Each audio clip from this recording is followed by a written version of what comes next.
Well, I am absolutely delighted to say that joining us on the Godcast this week is legendary TV anchorman Gordon Burns. Gordon, good morning. Good morning to you, Alex. How are you? Are you in Belfast this morning? No, I haven't lived in Belfast for 38 years. Where are you? Say again? I live in Manchester. You live in Manchester. Very good. Yeah. Okay.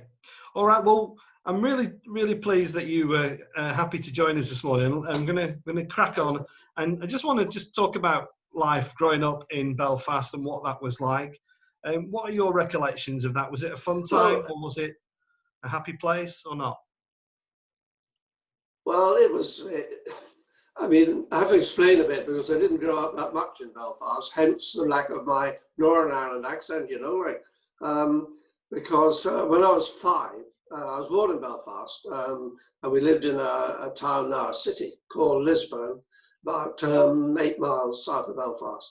But when I was 5, my dad's job took him to England. He went to work on, he was a journalist, and he went to work on Hansard, which is the record of parliamentary debates. Everything that's said in the House of Commons is recorded by shorthand writers, typed up, and appears in this daily book Hansard, and my father went to work on that in Westminster.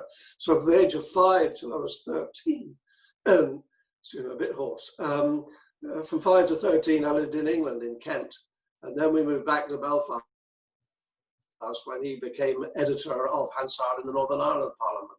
And so my latter years, from 13 on, were at school there, and then into the Belfast Telegraph newspaper as a journalist, before eventually going over to London to further my career, and then back to Belfast to continue it in television. So I've been a bit backwards and forwards all my life. Okay. Growing up, what I do remember in Belfast from 13 onwards, etc., that was okay. It was fine. Belfast was a bit of a dead city in those days, but I had a happy time, happy family, good mates, good school, and so everything growing up at that time was fine. It was only later.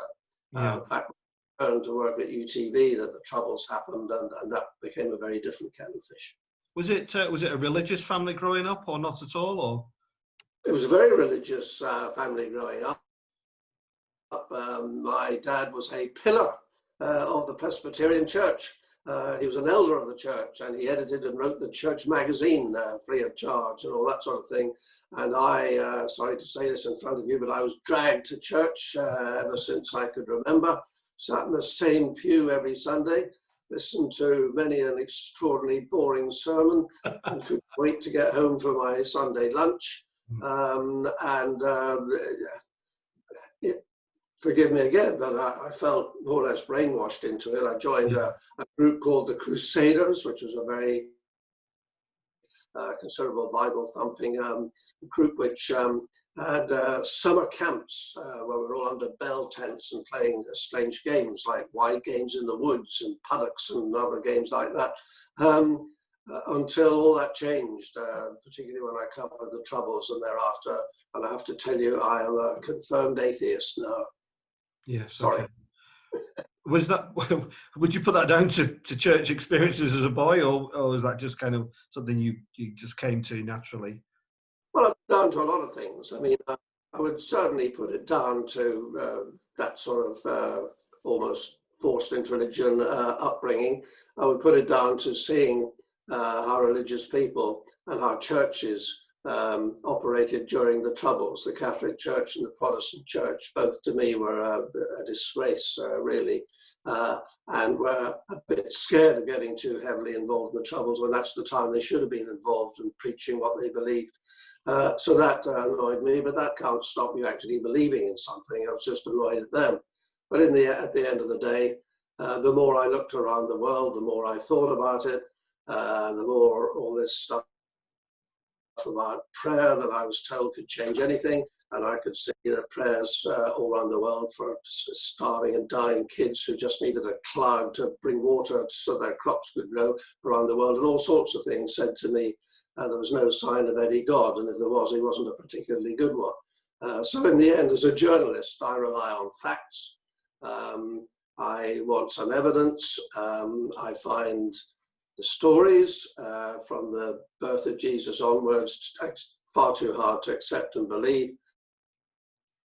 And as I see no sign of a God, I have to be honest with myself. I could say, well, I'm agnostic, I don't know. But in fact, I don't believe there is anything. When you're dead, all gone. And that's me, so I'm a confirmed atheist. Okay, I just think it's wonderful that you're honest and straightforward. You'll not be surprised. I'm happy to debate with you for half an hour on another occasion, if you like. I'll happily debate. Yeah, well, it would be fascinating, and I would love to do that possibly. But I think what you say is very interesting about factual and evidential. I'm a person who didn't go to church at all as a boy, and came to faith in my 40s, and I'm in my 50s now. But I was fortunate enough to go to the Holy Land this year, where I saw some wonderful historical archaeological sites, which were quite evidential. And whilst I'm not going to sit here and spend 25 minutes trying to convince you, I would certainly encourage you to take a look at some of that stuff, because it's absolutely fascinating and left me very convinced about the archaeological evidence to back up some of the stories. And whilst I of course agree that some of the stories are very difficult to get their head round, I think they need work, they need a lot of time. But it's not about, I don't want to get into a Christian atheist debate. I really admire your honesty and respect that greatly. Just going on to your career as a journalist, could you just talk a bit more about reporting on those troubles? I mean, I was fortunate enough to visit Belfast last year. I recently interviewed Eamon Holmes and spoke to him about what I thought it was a fabulous city, absolutely thriving, but with a bubbling tension still there, and obviously emanates from the Troubles. But if we just go back to the Troubles, what are your kind of recollections of reporting on that? Well, you're right about Belfast today. It's the most fantastic city. I go back a lot, and it's thriving. It's lively. It's thrown up all sorts of brilliant restaurants, pubs, clubs, you name it. It's just nothing like what it used to be in my young day. I could say the same for Manchester. When I came here, it was a terrible dead city at night, and now it's the most amazing place.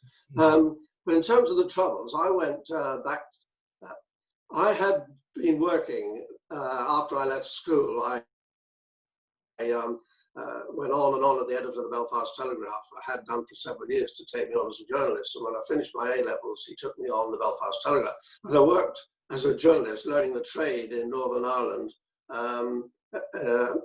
for about 4 years, until I landed by a great fluke and an amazing story, but that's maybe for another time. But I landed a job I was totally underqualified for, working my love of sport, and I worked for BBC Radio for the Sports Report programme, which still runs to this day at 5 o'clock on a Saturday afternoon. I got to work on that, and then I came back to Belfast in 1967 when they appointed me sports editor of Ulster Television. I was the youngest sports editor ever. Wow. In TV history, I think. So I was editor there, and in 1969, which is the year the Troubles started, but before they started, the presenter of the evening news programme, the equivalent of Granada Reports or Northwest Tonight here in the Northwest, over there, the ITV station that I worked for was Ulster Television, or UTV as it's generally known as. And the presenter of their regular evening news programme, UTV Reports, fell out of his contract, and they'd nobody to do the show that night. So I was roped in because I did the sports show, and I had a journalistic background. So I was asked if I'd fill for the rest of the week while they found somebody else, which became a second week, which became a third week, until they said, actually, this is going quite well. Do you fancy doing it full time? So I took on the job of that, on the stipulation that I didn't have to do politics, because I said I wasn't really into it, and politics wouldn't have been my thing. And they said, oh, there's nothing like that much over here, the odd councillor, you can cope with that. And then within about 2 months of taking the job, the first stones were thrown at the Civil Rights March at Burntollet Bridge, led by the Reverend Ian Paisley. And so that was it. I was suddenly in at the deep end. But the good thing about it was that every night I learnt more and more about the Troubles, what was happening, how they were developing, what was really going on behind the scenes. Because all the politicians, or vast majority of them would come up to the green room after the programme, and they all enjoyed a drink, with a few exceptions. Reverend Ian was a teetotaler and didn't come up to the green room. But nonetheless, the others did, and you learned an awful lot about it, and you got quite close to them. And in that way, you become almost an expert in the troubles of what's going on. I got hooked into it and fascinated by it. But there were some really tough times. Those first 4 years of the Troubles, when I did that program, were probably the most violent of all the years of the Troubles. There were bombs going off all over the city. There were people being shot, pubs being blown up, soldiers, policemen being shot, etc., etc. And then eventually the Protestant paramilitaries decided to fight back, and they set up to fight back against the IRA, and they were carrying out horrific tit-for-tat murders and so on. And we were constantly under threat at UTV. At the end of every program, you got a massive protests and even death threats because you'd interviewed a particular politician, quite tough. And then the next day you'd interview a politician from the other side and give him as tough a time as you could, and you get the threats from the other side. So as long as they were fairly even, after every program, you felt you're all right. But there was an occasion where one of them was a particularly serious death threat. Fascinating stuff. Just you've interviewed prime ministers, you've interviewed leading politicians throughout the world. Is there maybe somebody that really left their mark on you that you were kind of in awe of, or maybe before or after the interview, where you just found them utterly compelling? Or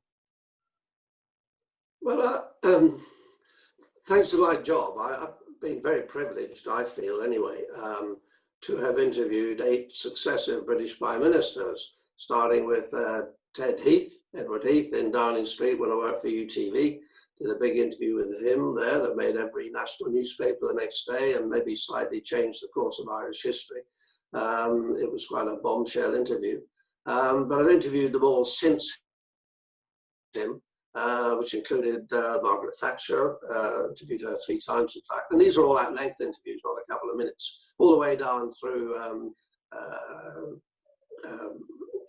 Tony Blair, Gordon Brown, the whole lot of, right up to David Cameron, when shortly after interviewing him, I retired.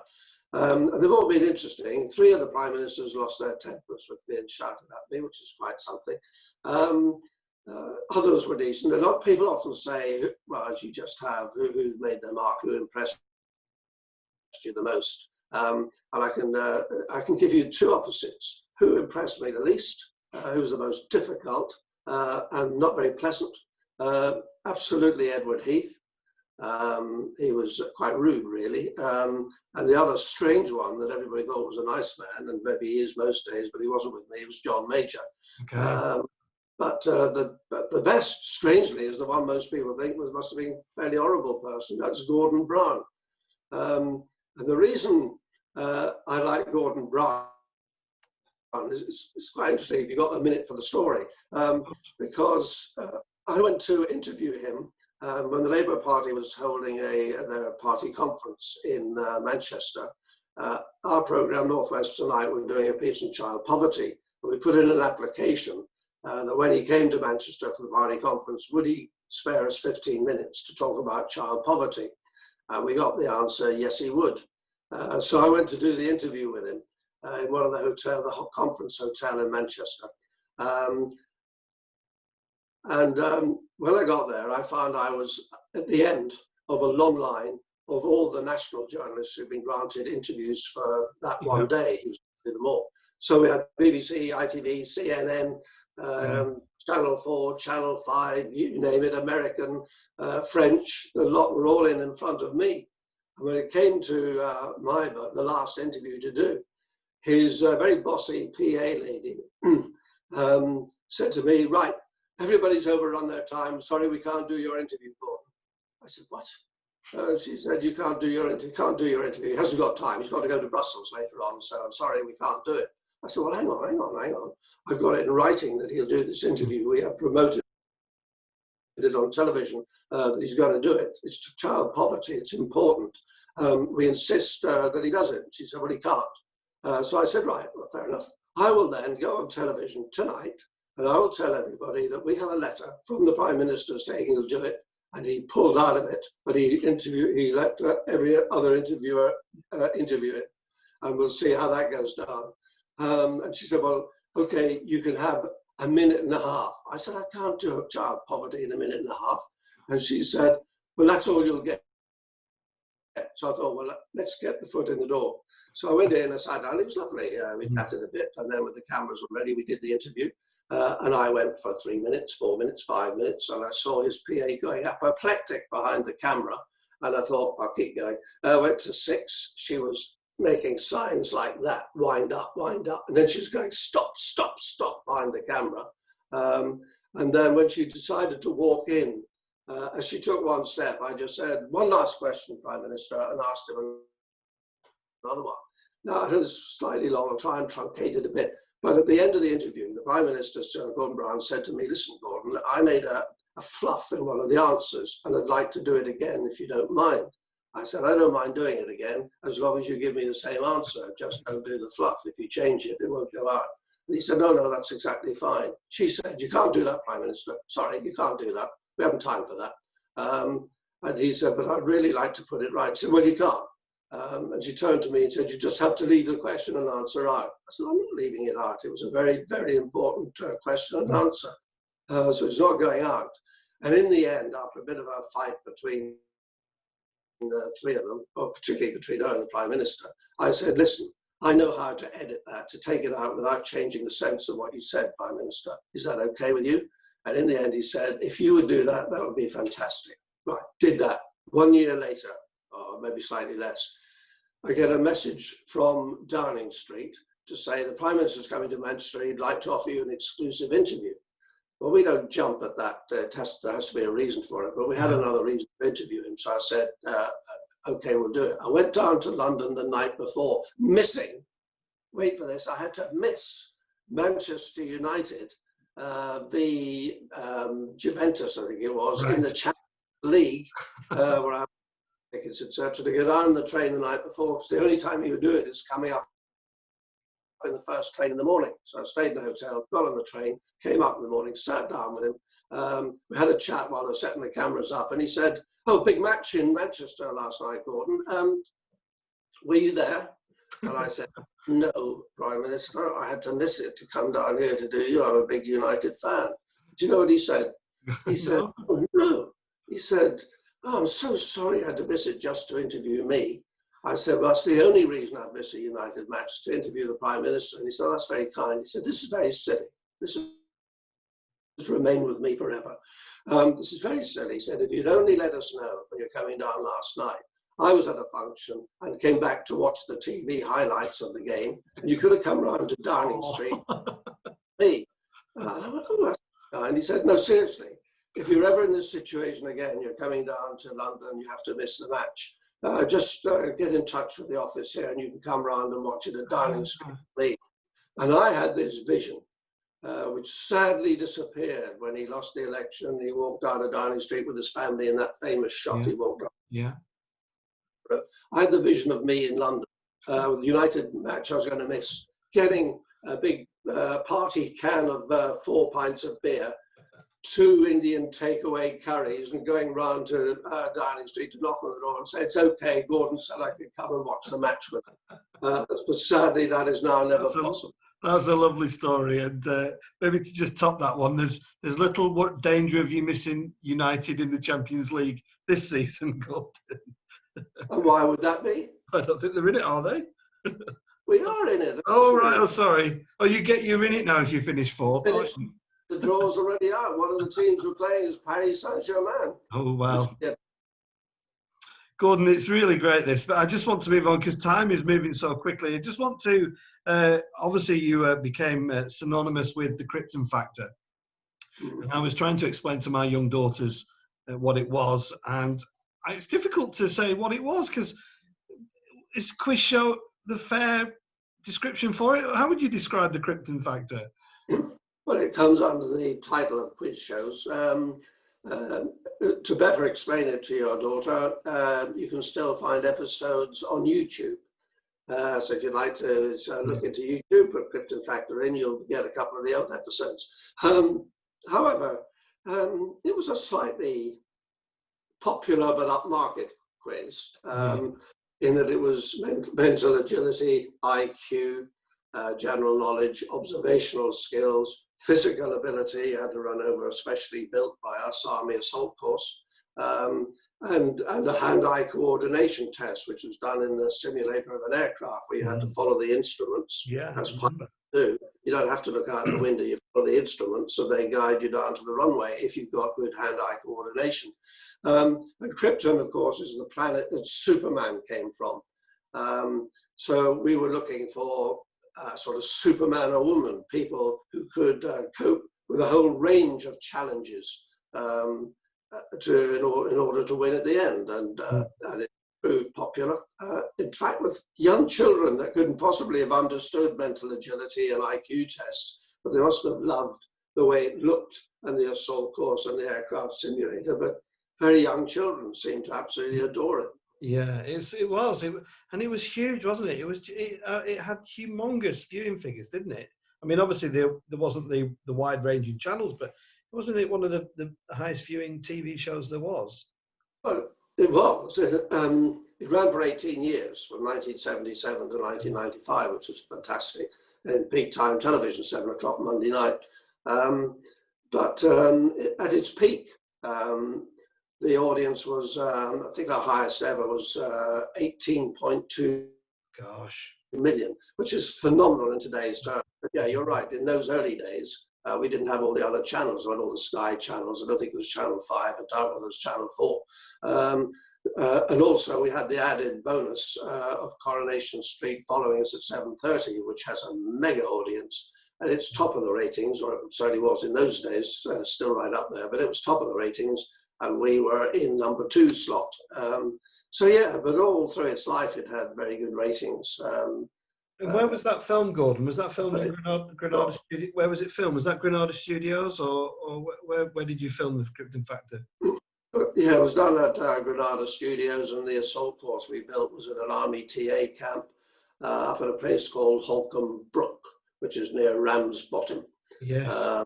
That's where we did all the assault course runs. Did you ever have a go at the assault course? I had a go at everything on Krypton, test everything out. The assault course I was reluctant to do because I have a terrible head for heights. Shocking head for heights. If I stood on the chair I'm sitting on, I'd start to wobble. And some of the assault course is very high, particularly when you have to step out to nothing to come down the zip wire. But I was forced to do it because the newspapers wanted to see if the presenter could do what he asked his contestants to do, and they all came up to photograph me running it. So I've done it a couple of times. I have the probably the world record for the assault course in time. It's unfortunately probably the slowest ever, but I did do it from beginning to end. And I was always the volunteer when the camera crew needed to have a dry run at the aircraft simulator. I was always the volunteer who sat in, because I love aircraft, and I was the one that tried to fly down onto the runway so the cameras could get their shots right. And I would say I crashed 80% of the time because, being an oldie, I didn't grow up with computer games. I don't have the computer game ability that a 10-year-old has. And it applies to anyone who is flying in an aeroplane, that if the pilot and the co-pilot drop dead from food poisoning or whatever, and somebody has to land the aeroplane, if you call up a 10-year-old or 11-year-old who plays at constant computer games, they will land that plane. They will, yeah. Well, we had a TV Times, the Radio Times equivalent, did the competition, and the winner had to challenge me in the simulator. And this 10-year-old kid came along, and he learned a bit how to do it, and then he landed the plane on the runway perfectly. And then when I did it, I crashed about a mile short of the runway. So they're the ones to do it for you. Lovely. That's a really nice story. I don't know whether people forget this, but you also were on Surprise, Surprise, weren't you, with Scylla? Surprise, surprise. I was. What was Scylla like, Gordon? I mean, everything in my life Well, everything in my life has been a fluke. Every job I've got is a fluke, though you try and make it work for you. And I was supposed to do, surprise, surprise, as a one-off only. They were launching a new series. They had dropped Christopher Biggins from it, and they were going to do a quizzy type slot in it once a week with a different quiz show presenter. And they asked me to do the first of the new series. Then they dropped the idea the night before and put a thing called Searchline in, which was looking for people wanting to meet up with somebody I hadn't seen since they were at school or since they were in the RAF. 2 slots in the program with that, and they asked me as I was coming down anyway to do the quiz, and that wasn't happening. Would I do 1 slot of that, and they'd have a different presenter every week? So I said, oh, yeah, why not? I'm a freelancer, need the money. So it's not the program I ever have thought I'd choose to do, but I went down. It was enormous fun. Scylla was fabulous. And she said afterwards, I'd love for him, Gordon, to do the whole series, which turned out to be 5 series. And she was great to work with. She was good fun. Husband, now sadly gone too, Bobby. Yeah. He was good fun. Well, we always had a good time in the green room afterwards, and if we ever decided to all go out for dinner with the crew after the show, you had no problem getting a table in London, because the researcher would ring up a restaurant and say, can we have a table for 12? They'd say, no, we're full. She'd say, the researcher would say, it's for Cilla Black and her team. Who? Cilla Black. Oh, right. Yeah. Oh, actually, yes, fine, come down. Yeah. So it was an amazing experience. But she was great. Yeah. And then, of course, you know, us in Lancashire, we just, you know, although you did those things, we associate you with Northwest Tonight. And I love regional TV. I love BBC and the Granada reports. And I think that played out well this week with the interview with Boris Johnson, that all those regional interviews came together to kind of make Boris look a bit of a clown, really, because he just showed his inadequacy in kind of answering questions. But I also think when I watched the show when Diane Oxbury passed away, that was and is one of the most I watched it again this week because I knew we were going to be meeting. It still moved me to tears. It was and I got a real sense of what a lovely family and community you were. And just perhaps talk a little bit about that, Gordon. And does that continue? Do you stay in touch with, you know, people like Ranveer Singh and Tony, who's now on BBC 5 Live? Just say a bit about that, if you would. I do stay closely in touch with Ranveer, who was my co-presenter in the final years. I did it for 10 years on my own, and then the last 5 years were with Ranveer. She was lovely and fabulous and a great talent and a good friend. And we laughed all day. We sat together in the office preparing scripts and stuff, and we just had the most fun time ever. But that, when I mean, Diane was part of the family. It was a family spirit. We were a great team. The whole team was terrific. We used to go out for curry nights and things like that, the whole team. And it's fantastic. So obviously I'd left Northwest Tonight when sadly Diane died, but it hit all of us badly, and I went into that program you saw, the tribute program to Diane, which went out 2 days after she died. And I cannot tell you how difficult for every single person that program was to make, let alone the viewers who loved Diane to watch. Because everybody who was putting that program together, because it was all Diane from beginning to end and flashbacks and so on, the editors, the video editors putting it together did it through tears through the day. The producer did it through tears. The director directing the show did it. We were all in tears. How Roger and Annabelle kept themselves together to get through that show as presenters, I don't know. Annabelle did break down a bit towards the end, but got herself together and insisted on carrying on and finishing. Because it just distressed us so much, because we loved her to bits.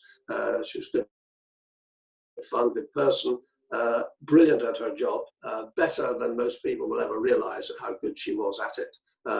And nobody could remember a script and do interviews of Weather all together without an autocue, which we all had. I mean, she was absolutely phenomenal. And the love that the nation, the region had and beyond, I've never seen a reaction like it. The tens of thousands of messages we got in. And when in the end, it was a private funeral, which just family and close friends, which I was honoured to be asked to go to. Difficult again. But after that, they held a memorial service. Such was the love and affection coming in for her. And they held it in Manchester Cathedral. And, you know, what other presenter, whether presenter, any presenter has had their funeral in the cathedral because of her fame. And they offered tickets on a ballot basis for all the people that wanted to come. Obviously, family and friends and all would be there, and our team mates at Northwest tonight. But they balloted the rest, and it's a huge thing, the cathedral, as you will know. We could have filled that in the applications we got 5 times over or more. That's the affection she was held in. And it was certainly the most difficult program and emotional one I have ever been in. And I've been in a few, believe me, in my time. But that was just awful. Yeah. And her death was quick. From the final diagnosis, terminal cancer, to when she died was 10 days. She got the final diagnosis on New Year's Eve. And died 10 days later. I mean, just shocking. And 2 young children that she absolutely adored. She couldn't wait to get home to them. I tell you this, in the days I did it on my own, and Diane and I used to she used to join me at the end of the programme for silly chat and finish, you know, like you do at the end of the programme. And the audience was split. Half of them would ask my agent and other people to write to the Beeb saying, we think they're having an affair. You can see the way they're looking at each other and so on. And the other half didn't say, you can see she hates him. The way she treats him, etc., etc.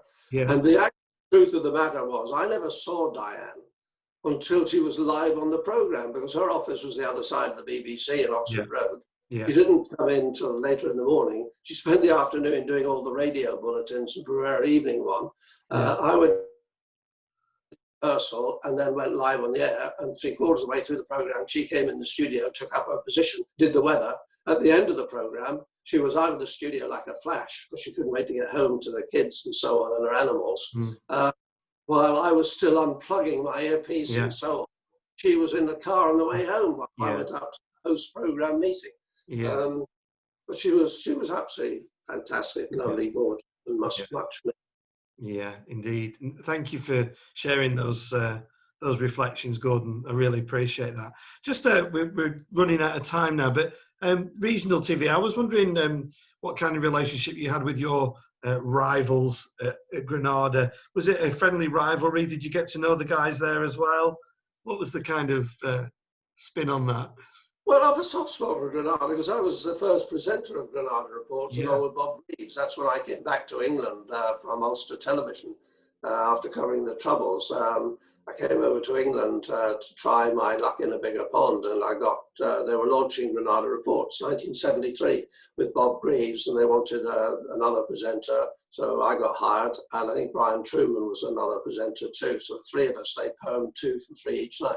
So I have a very soft spot for Granada, and I love Granada. I mean, it was a fantastic TV station, demanded quality the whole time in everything they did in those days. And Krypton Factor, of course, was Granada for all those years. The very warm spot. But yeah, the rivalry was there. I mean, Lucy and I were friends. I think we could say that, in that any function we were at, we'd meet and chat and be very friendly and have a laugh and so on. But they, in the latter stages, they got a very brilliant new editor called Richard Frediani, who'd come from ITN in London. That's pretty amazing, ITN National News. And he'd come to transform it, because we were hammering them in the ratings. And he did transform it, and it turned it around until they started beating us in the ratings and in awards, etc. But he and I built up a friendship through extreme rivalry. We're both very competitive, to the point that even during, when my program was going on, Granada Reports had finished. It's 6 o'clock to 6:30. We're 6:30 to 7. So when we started to go out, I knew Richard Frediani was sitting in his seat at Granada watching our program. He made a note of everything we had to make sure he had it, or he had more than us, and so on. And so during the program, during Northwest Tonight, when it went into a package and I wasn't on screen, I would know he was watching, so I'd send him an email from my desk in the studio saying, "Bet you didn't get that story in your program." And instantly I get one back saying, "Actually, we ran that a week ago." So there's this banter and rivalry, and then when I retired and he went back to ITN in London to be editor of the 6:30 National News, we had dinner a lot and bantered and so on, and he's now back in the BBC. Well, no, it's the first time in the BBC for him. He's now editor of BBC Breakfast in the Morning, which is why it transformed in the last year into a much better programme than it was. Yeah, wonderful, great to hear these stories. He's impressed. He's impressed. Right, okay. And now, just kind of to finish up, Gordon, you're retired, and before we went live, you were talking about your love of football, and you mentioned Jimmy Mack. So how do you spend your days as retired? Do you take it football's got a big part in that? My days as a retired person at the minute are very dull and boring because due to the lockdowns, I can't have anyone around in my house or in my garden. I can't go into their house or their garden. My highlight of the day is probably walking down the road to the village at the end of my road and getting a Costa coffee. But generally speaking, I mean, I set up, when I retired, I set up a media consultancy where we helped big businesses and organizations and universities and so on with their media approach, how the media work, newspapers and television, etc. My colleague and friend Paul Horrocks is in the business with me. He used to be editor of the Manchester Evening News for many, many years. And we do a lot of media training for these big companies, teaching them how to cope with interviews, not how to avoid the question, as many media organizations do. We, on the contrary, tell people that you have to answer the question. If you're not going to answer it, don't go on television, because people see through it. Every time an MP or a minister avoids a question, you know what the answer is, because they won't say it.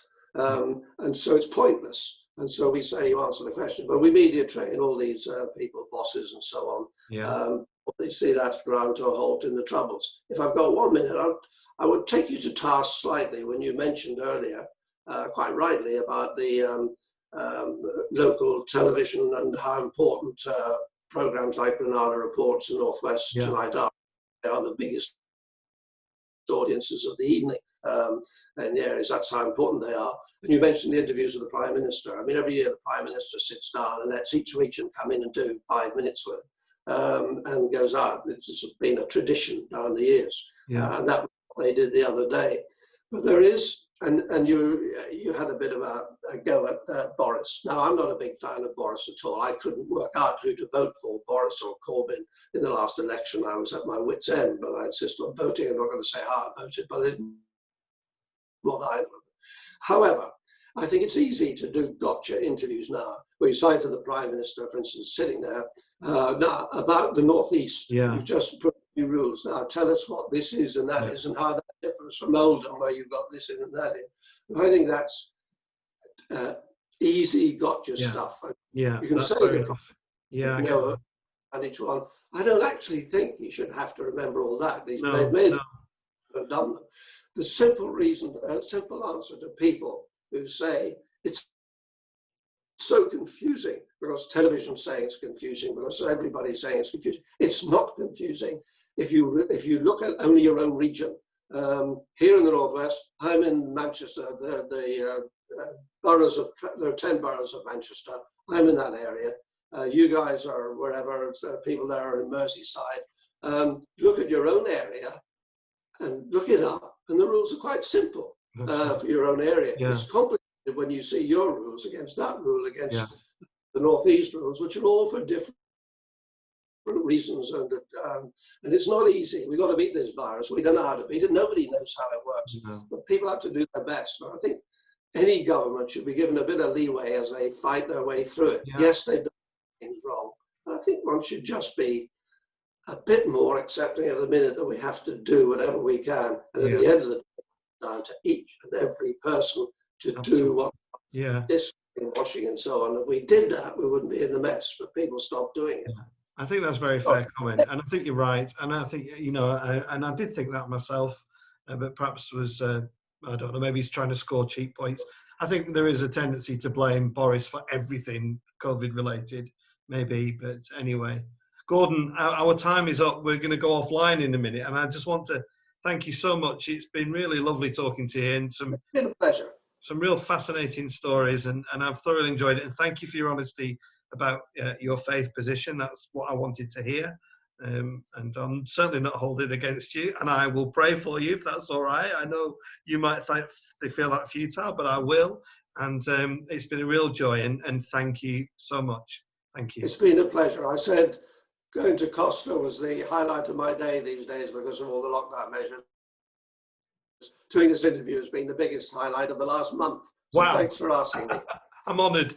I'm honoured. Okay, well, we'll say goodbye and we'll end it there, Gordon. Thank you very much, and goodbye. Take care. Bye, everybody. Bye.